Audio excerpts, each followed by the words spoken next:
আচ্ছা, short video upload করার কিছুক্ষণের মধ্যে 1 থেকে 2,000 ভিউজ আসার পর ভিউজ ফ্রিজ হয়ে যাওয়া বা একটা ভিউজও না আসার কারণ কি?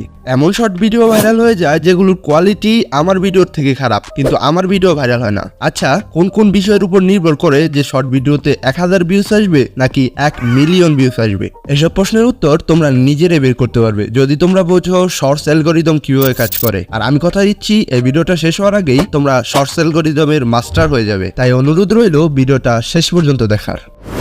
তুমি খুব কষ্ট করে একটা ভিডিও তৈরি করলে, সেটাকে খুব ভালোভাবে এসইও করার পর ইউটিউবে আপলোডও করে দিলে, এরপরও কিছুক্ষণের মধ্যে দেখলে ওই ভিডিওটাতে 1 থেকে 2,000 ভিউজ চলে আসছে, কিন্তু এরপর ওই ভিডিওটাতে আর একটা ভিউজও আসতেছে না, ভিউজ ফ্রিজ হয়ে গেছে। অন্যদিকে তোমার জায়গায় যদি কোনো বড় ইউটিউবার ভিডিও আপলোড করে ওই ভিডিওর ভিউজ লাখের উপর চলে যায়, কিন্তু ভিউজ ফ্রিজ হওয়ার কোনো নামগন্ধ থাকে না। এখন তোমার মনে প্রশ্ন জাগতেই পারে যে তোমার সাথে ইউটিউব কেন এরকম অবিচার করতেছে।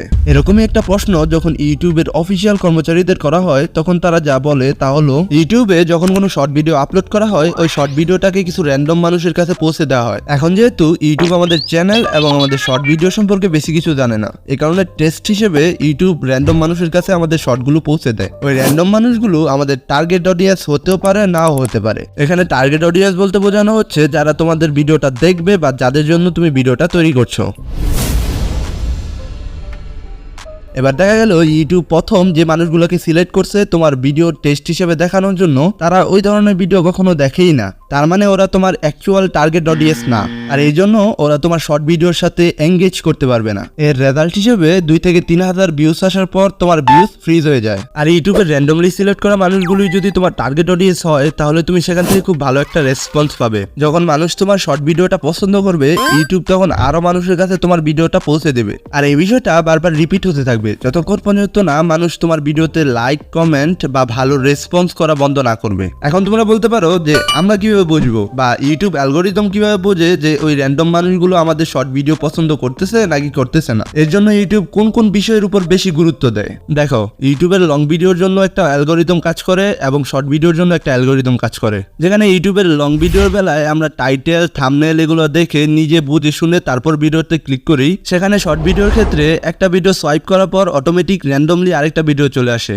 আমাদের চুজ করার কিন্তু কোনো সুযোগ নাই। তাই কখনোই লং ভিডিও এবং শর্ট ভিডিওর অ্যালগরিদম একরকম হতে পারে না। শর্ট ভিডিওর ক্ষেত্রে ইউটিউব প্রথমে যে বিষয়টার উপর গুরুত্ব দেয় সেটা হচ্ছে how many clicks two view, মানে হচ্ছে 100 ভাগ মানুষের মধ্যে কত ভাগ মানুষ তোমার ভিডিওটা দেখলো, কত ভাগ মানুষ তোমার ভিডিওটা না দেখে সোয়াইপ করে চলে গেল। এই বিষয়টা ঠিক লং অ্যালগরিদমে থাকা ইমপ্রেশন থ্রু ক্লিক রেট অপশনটার মতো। তাহলে কত শতাংশ মানুষ ভিডিওটা দেখলে ভিডিওটা ভাইরাল হওয়ার সম্ভাবনা বেশি?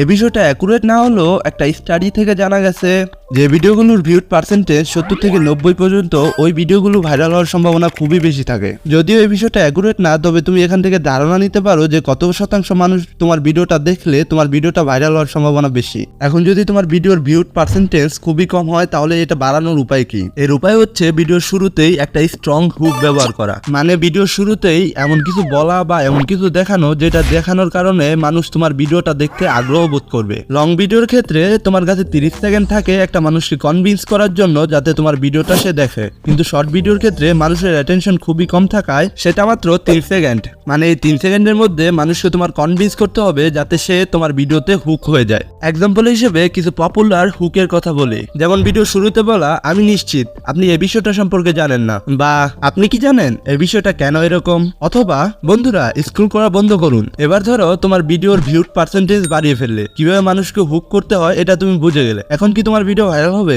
অবশ্যই না। ইউটিউব কোনো একটা ভিডিওকে ভাইরাল করার আগে আরো একটা বিষয়কে খুবই বেশি গুরুত্ব দেয়, সেটা হচ্ছে অডিয়েন্স রিটেনশন, মানে কোন ভিউয়ার তোমার ভিডিওটা কতক্ষণ দেখলো। লং ভিডিওতে যেমন এভারেজ ভিউ ডিউরেশন এবং শর্ট ভিডিওতে অডিয়েন্স রিটেনশন, কিন্তু এই দুটার মধ্যে পার্থক্য হচ্ছে যদি তুমি 1 ঘন্টার একটা লং ভিডিও তৈরি করো এবং সেখান থেকে মানুষ খুব বেশি হলে 25 মিনিট তোমার ভিডিওটা দেখলো, তখন তোমার ভিডিওর এভারেজ ভিউ ডিউরেশন হবে 25%। এখানে ইউটিউব এটা গুরুত্ব দেবে না যে মানুষ মাত্র তোমার ভিডিওর 25% দেখছে, ইউটিউব ইউটিউবে এটা গুরুত্ব দেবে যে তোমার ভিডিওটার কারণে মানুষ 25 মিনিট ধরে ইউটিউবটা ব্যবহার করেছে, এ কারণে ইউটিউব এই ভিডিওটাকে খুব বেশি প্রমোট করবে। অন্যদিকে শর্ট ভিডিওর ক্ষেত্রে বিষয়টা পুরোপুরি অন্যরকম। শর্ট ভিডিওর লেন্থ খুবই ছোট হওয়ায় মানুষ ভিডিওর কত পার্সেন্ট দেখতেছে এটা খুবই ইম্পর্টেন্ট। তাই এখন যে কটা ভিডিও ভাইরাল হয় প্রত্যেকটা ভিডিওর অডিয়েন্স রিটেনশন 90 থেকে 100% বা এর থেকেও বেশি, যদি তার ভিডিওটা মানুষ বারবার দেখে। তাই যদি তোমার শর্ট ভিডিও ভাইরাল করার ইচ্ছা থাকে তাহলে চেষ্টা করো অডিয়েন্স রিটেনশন 90 থেকে 100-র উপরে রাখার। ধরো তোমার ভিডিওর প্রথম 3 সেকেন্ডে তুমি ধমকের মাধ্যমে একটা হুক ক্রিয়েট করলে, এরপর যদি মানুষ দেখে যে তোমার ভিডিওটা একটু ইন্টারেস্টিং না বা দেখার মতো না, তাহলে কি মানুষ তোমার ভিডিওটা দেখবে? তাই ভিডিওটা যতটা সম্ভব ইমপ্রুভ করার চেষ্টা করো।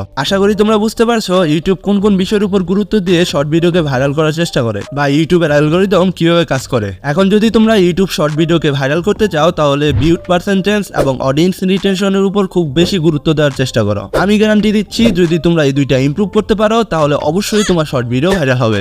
আমার ভয়েসটা খুব ভালোভাবে খেয়াল করো। যদি তুমি চাও তোমার ভয়েসকে এরকম ক্রিস্পি, ক্লিয়ার এবং এঙ্গেজিং বানাতে তাহলে ডান সাইডের ভিডিওটা তোমার জন্য। আর ভিডিও ভাইরাল করার অসাম কিছু টিপস পেতে চাইলে বাম সাইডের ভিডিওটাতে ক্লিক করো। দেখা হবে ওই ভিডিওগুলোতেই।